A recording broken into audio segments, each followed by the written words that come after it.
last couple of weeks in here. What's camp been like? Yeah, it's been obviously unbelievably enjoyable.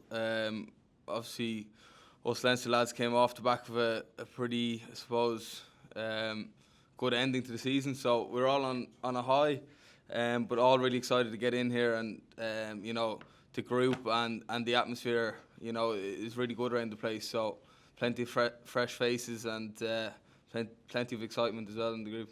Enjoying working with different coaches? Yeah, it's been good. It's been tough, but yeah, incredibly enjoyable.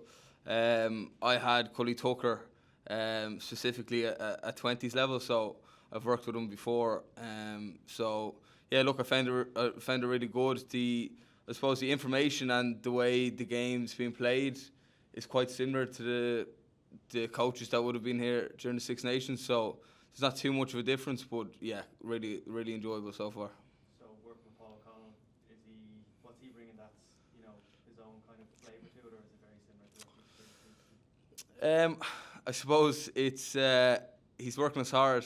We've been working hard now over the last week or two. So I suppose it's just the level of detail that he goes into himself, and the standards that I suppose an Irish player needs to maintain in camp has probably been at the forefront. But I suppose most importantly is there isn't a huge shift as to him as a coach, whether that's head coach or his usual role. So I think obviously standards and stuff like that are obviously always maintained, but for the most part pretty similar. What do you want to get out of this tour? I suppose 2 wins, like it's incredibly special to represent your country, and I suppose the fresh faces and the different coaches being in the atmosphere probably creates that extra bit of excitement. So making sure that we gel really well as a group and put our best performances out there over the next 2 weeks. Thanks. Pat, then John. Hey Jack, for yourself, the start of last season, you had a good bit of senior experience already. But what did you like? Are you a goal setter? Did you set out goals for yourself? And what could you share what they are now? And have you achieved them all? I would be, I suppose, in a weird way, I'd be a goal setter. I wouldn't necessarily write them down or constantly be thinking about them, but they'd definitely be at the back of my mind.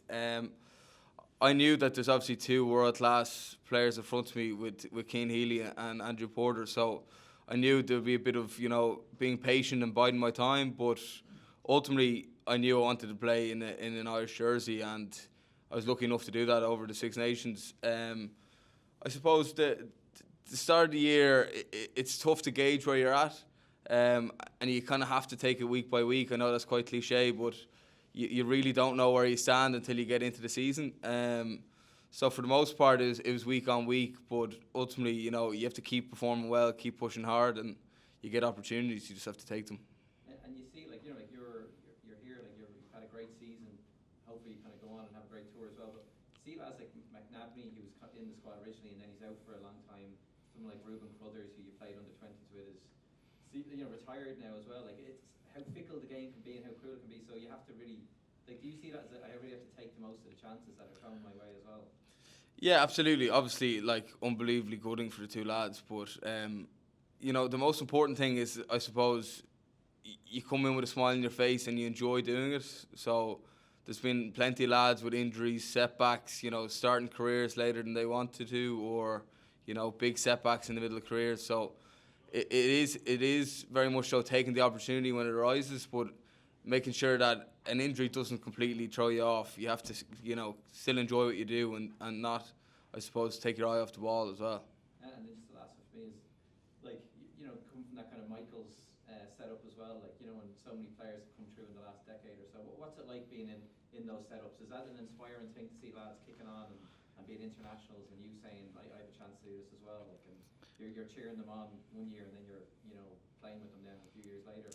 Yeah, Michael's, it's pretty special. Ross Byrne and even Josh Murphy, who's camping with us now, they coached me in school. So, from first year when they're straight out of school, they're coaching me to, fast forward 8 or 9 years and we're playing together, it is quite special. You probably don't realise until you probably leave the environment, or later down the road you look at it. But look, it's incredibly special. The amount of players that have come out of school in the last few years has been brilliant. So that transition to senior rugby probably is a tiny bit easier, knowing the fact that plenty of the lads in the squad already. John? You're all right. Oh yeah, no, sorry. I was going to ask you, Jack, what it's like, obviously for a prop, when you're playing Georgia, everybody's going to discuss the scrum. So, discuss the scrum. What are you looking forward to? Yeah, like Georgia, obviously traditionally very strong up front, but I suppose we're not going to shy away from that. We're going to, impose ourselves and make sure we have a real crack at it. There's plenty of top 14 experience and all that kind of thing, but at the same time, we're not going to take a step back from that. We're going to enjoy the challenge and hopefully get on the right side of them, really. I was going to say it's a benchmarking process for the young prop, because that they pride themselves massively on that aspect of the game. They've got a reputation for it, so, and you sound like it's something that you're relishing.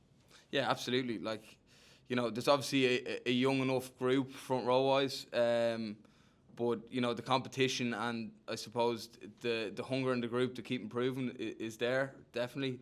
So we spoke with Cully when we first came into camp about Georgia's strengths and what they'll look to do there. So look, we know exactly what they're going to bring, and we just need to make sure that we match it.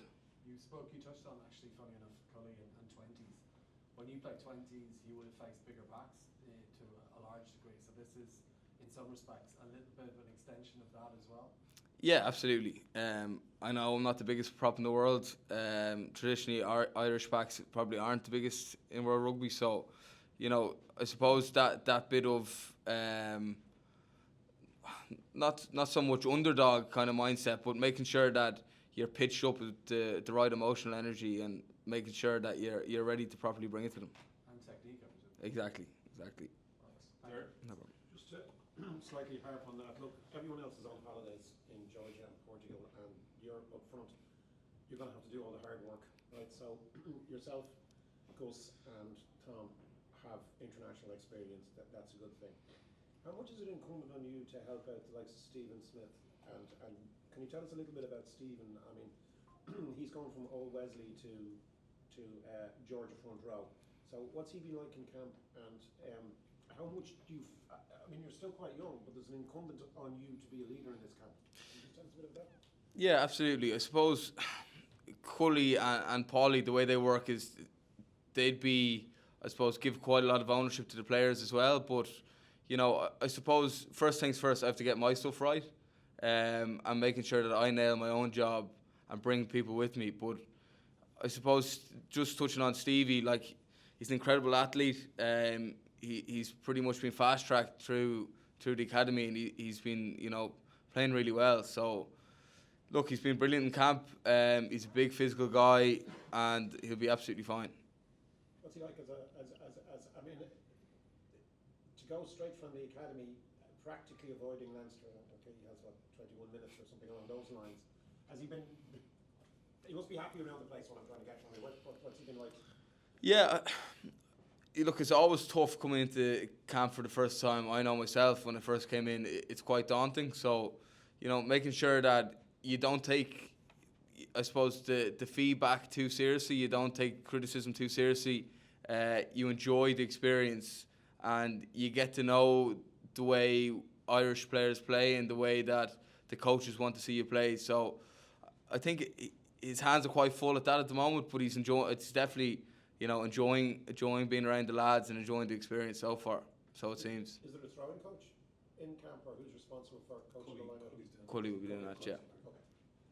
I suppose What helps you settle into the camp? Like, when I suppose it obviously can be daunting when you first come in. Like, how do you kind of get used to it?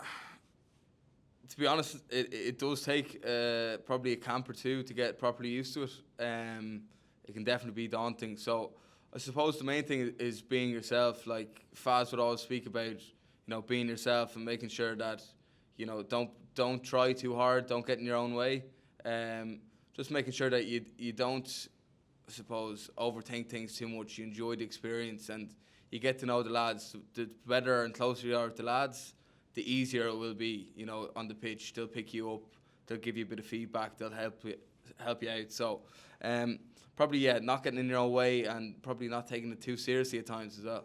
So I suppose kind of having a bit of crack with the lads, like who I suppose you're friends with as well, like, so that's probably a big part of it, is it? Yeah, absolutely, yeah. But it's even, you know, connecting with other provinces as well and building up a relationship with them. So, you know, maybe similar lads in your position, or, you know, for the likes of like Tom O'Toole, say for me, you know, getting to know him on a personal level as well as a rugby level, it definitely helps, you know, to gel and get more amongst the group. I suppose, like, how do you kind of relax, say you're heading to Georgia now, and maybe there's times where you're waiting around for the game, kind of, I suppose, to start, like, how do you kind of pass the time together? Different lads do different things, I suppose. I'd be a keen enough coffee drinker, so I'd go probably for a few coffees, walk around the city maybe. But different lads do different things. There's team room, there's always lads in there, you know, whatever it may be, board games or whatever. So different lads do different things, really. I'm right in saying your younger brother was playing this year in the Junior Cup, was it? Yeah, you were. Yeah, he was. He won the Junior Cup with Michaels. Yeah. So what was like? Were you obviously supporting him on that day? Yeah, I was. He's obviously mad keen. He loves it. So yeah, look, he's playing Leinster 18s at the moment this summer, and you know, hopefully, I think his aspirations are to push on as well, and I suppose go through the pathway. So yeah, we'll see how it goes. Would you have been kind of bouncing off each other in the back garden growing up?